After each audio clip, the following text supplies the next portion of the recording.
How's it going, guys? My name's Wilson. As we continue to wait more for updates regarding the rest of the 2020 NBA season, I'll keep making videos on everything NBA related throughout the weekly basis. We all know a lot of the best role players in the league doesn't always get the credit they deserve. Although some guys will never average over 20 points a game, their IQ, winning attitude, and making all the hustle plays makes certain players more useful than others in big games. A bunch of guys in the NBA averages around 20 points a game. Andrew Wiggins, for example, or even Kyle Kuzma from a season ago averaged over 18, but you know you wouldn't want those guys in crunch time as a third or fourth option over role players like Danny Green and Joe Harris. A lot of players also puts up empty stats on bad teams, but today we'll take a look at some of the most underrated and underappreciated players with mediocre stats that don't actually showcase how good and impactful they really are. Let's start off with number 10, OG Anunoby of the Toronto Raptors. Picked 23rd overall in the 2017 draft. In year 3, his averages of over 10 points, 5 rebounds, 1.5 steals on 51% shooting might seem very average, but he's been the most reliable Raptor all season, very consistent, brings effort on D, and above average outside shooter at 38% from deep, playing just 20 minutes a game his first 2 seasons. OG's playing 30 a game,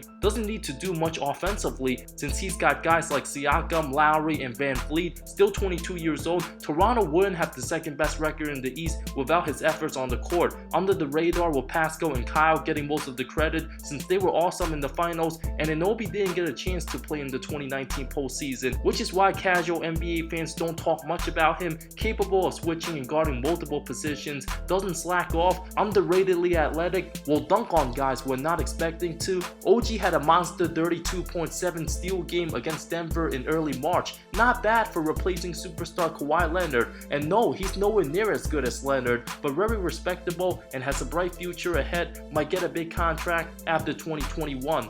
Number 9, Daniel Theis. The 6'8 center has been essential to Boston's success. From Germany, in his 3rd season as the full-time starting center, his numbers of 9.3 points, 6.5 rebounds on 56.5% shooting look super average. Had an incredible 10-game stretch before the season had to be postponed. Can also hit 3-pointers, filled in the big void after losing Al Horford. The C's haven't missed a beat, while Robert Williams has been battling with injuries and Enes Kanter being a liability on defense. The frontline concerns have been answered. Adapted to Boston's offensive system and mixed the smart high IQ plays and ability to seal off the rim protector in the paint, which creates lanes for others. Theis always knows where to stand and block out other guys, creating easier opportunities for teammates. Although he's not a household name, his work ethic and hustle plays won't show up in the box scores, and when he switched to quicker perimeter guys, although they score on him at times, Theis competes, doesn't get frustrated or give up like the other big guys. Number 8, Steven Adams. The 26-year-old's already in his 7th season,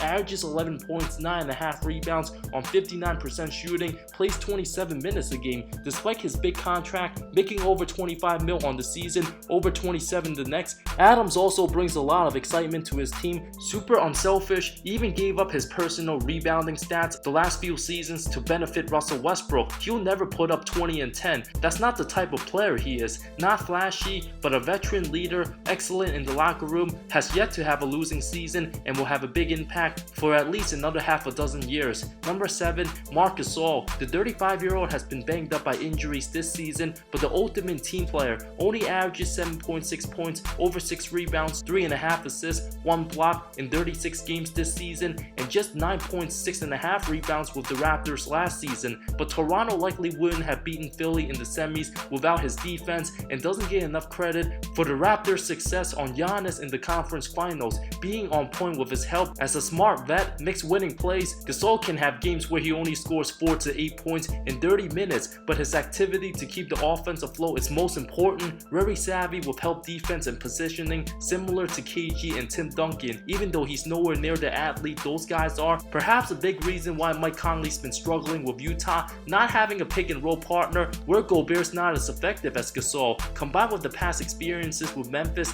having having to guard guys like Tim Duncan and Blake Griffin in the mid-2010s. Gasol's very unselfish. There's a reason why he won Defensive Player of the Year in 2013. Teams simply cannot sleep on him when he's on the floor. Number 6, Brook Lopez. Before the start of the 2018-19 season, it seemed like Big Brook might be on his way out the league. The 31-year-old deserves a lot of credit for changing his game, being a post-up nightmare with the Nets to an important stretch 5 in today's NBA. His numbers of 11 points, 4.5 rebounds, over 2 blocks might not look great on paper. After being a free agent, signing a $3.3 million deal that turned into 4 years, $52 million. The very next summer, labeled as a giant who can't rebound with poor ratings analytically, the evolution of his game is a joy to watch, which allows him to space the floor for Giannis to attack and constantly dominate in the lane. Another reason why he's way more valuable than Dwight Howard these days, Lopez already shown the type of impact he can have in the postseason. His 29-point, 11-rebound, 4-block in Game 1 of last year's conference finals has been forgotten since the Bucks lost that series. Being on some terrible Nets teams in the early 2010s kept his name from receiving proper recognition. Now his defense is more impeccable than his offense. Number 5, Dorian Finney-Smith of the Dallas Mavericks. The 6'7" forward has been starting at the 4 this season, averages over 9 points, 5.5 rebounds, making just $4 million this season. Along with the next two, the Mavs haven't missed a beat since getting rid of overpaid Harrison Barnes. Undrafted in 2016, Finney-Smith has been a consistent, reliable defensive presence, guarding the best wings in the league and a knockdown shooter, also one of the best bargains in the league. Alongside second-year Luka Doncic, his production is very similar to Robert Covington. Although he's already 26, the Mavs wouldn't be as successful today without him. While his teammate Seth Curry deserves a mention on this list as well, he's averaging almost 13 points a game and playing excellent with his shooting as of late. Number 4, Donte DiVincenzo. The 6'4" 2 guard has been incredible off the bench. In only his second season, has averages of 9.4 points, almost 5 rebounds on over 46% shooting, 1.5 steals, plays with aggression and energy off the bench, making the leap as a sophomore. Bothered by injuries his rookie season, crashes the glass with the bigs, averages 7.6 rebounds per 36 minutes, a semi-proven commodity where he was excellent in college, capable of taking over in games, knocking down big-time shots. If the Bucks were to win the title, if the season didn't get cancelled, they would absolutely have to rely on DiVincenzo to bring consistent effort on both ends of the floor, combined with his excellent anticipation to jump through passing lanes, create transition opportunities, and also very athletic. DiVincenzo will only get better over time.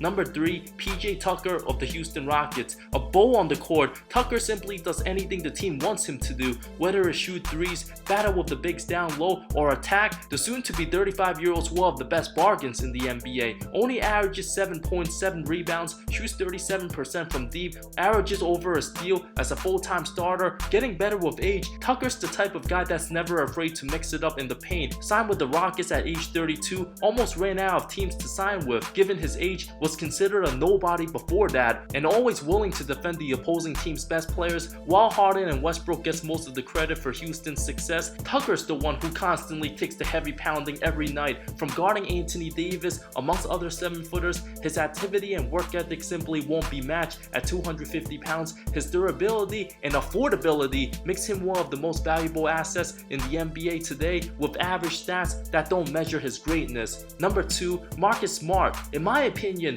he's more vital to the Celtics than Gordon Hayward. That's not a knock on Gordon at all, who's a good player, but Smart continues to make winning plays, never backs down, and swings the momentum of games, posting averages of 13.5 points, 4 rebounds, 5 assists, over a steal and a half, while diving for nearly every loose ball. He's a borderline all-star caliber player. Coming into the league, he struggled offensively, but was always fantastic on D. Took him 5 seasons to make an all-NBA defensive team. As fierce a competitor as they come, way more useful than the first and second picks of his class, Andrew Wiggins and Jabari Parker. Gets into people's heads and frustrates the hell out of them. Sacrifices his body and plays every game like he has money on the line at the park. The heart and soul of Boston Celtics basketball, Smart's passion defines what it means to be a Celtic. Despite not being as good as the greats that came before him, his energy and work ethic resembles a little bit of Bill Russell, John Havlicek, Dave Collins, and Larry Bird. His playmaking and shooting has continued to improve. Based on his work ethic alone, I would not be shocked if the 26-year-old makes an all-star team a few years from now. Number 1, Chris Paul. Yes, I know his numbers are above mediocre, but in today's NBA, numbers can be misleading. Looking at his 17.7 point average, 5 rebounds, less than 7 assists, alongside dishing the fewest amount of assists of his career, doesn't showcase his overall impact. His advanced numbers all time: number 1 in offensive rating, top 10 in player efficiency rating, number 1 in assist to turnover ratio, says a lot more about his greatness. Although it's foolish to look into advanced stats to determine who's a better player when it comes to argument and debates, there's a reason why Paul made the All-Star team this season, putting up under 17 and 7. Other guards with similar numbers in Fred VanVleet, De'Aaron Fox, Devontae Graham, Ricky Rubio, and Lou Williams are good players, but not all-stars, nowhere near as good as CP3 right now. A top 10 MVP candidate in my opinion, the 34-year-old all-star is the best leader in the NBA as well, gets the best out of his team, insanely brilliant about the game with IQ off the charts. He's having one of the most clutch seasons in regular season history,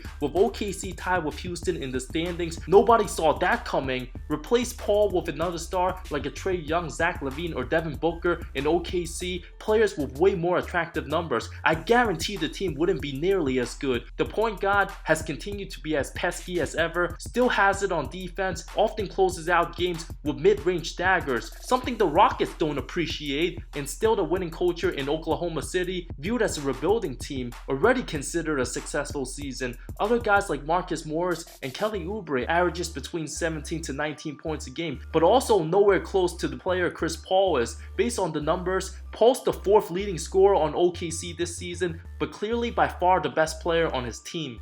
Honorable mentions includes Patrick Beverley, Alex Caruso, and Robert Covington. A dog for the Clippers is Pat Bev. His numbers are below average for a starting point guard, competes as hard as anyone, but inconsistent from time to time. Same with Caruso, who brings tenacity on defense, an underrated passer and slasher, helped the Lakers win plenty of games this season. While Covington's averaging 13 and 6, he does have some games scoring 20 plus, but also has some games where he goes 3 of 10, very hit or miss. I didn't mention Draymond Green, who continues to go back and forth talking smack with Charles Barkley. Anyone who thinks Draymond's actually better is a straight up buffoon and should never talk about the NBA again. Although he has solid all-around numbers, Green's simply overrated in my opinion. Without any all-stars on his team, he's 10 and 33 overall this season in the games he's played. Need other greats around him to be effective and can never be a number 1 option on any team, otherwise it would just be disaster. Which other players with mediocre stats that I haven't mentioned are better than what their numbers show? Let me know in the comments below. Thank you so much for watching this video. Stay safe, don't forget to wash your hands, drink lots of water, and don't do anything dumb. I love all of you. See you next time.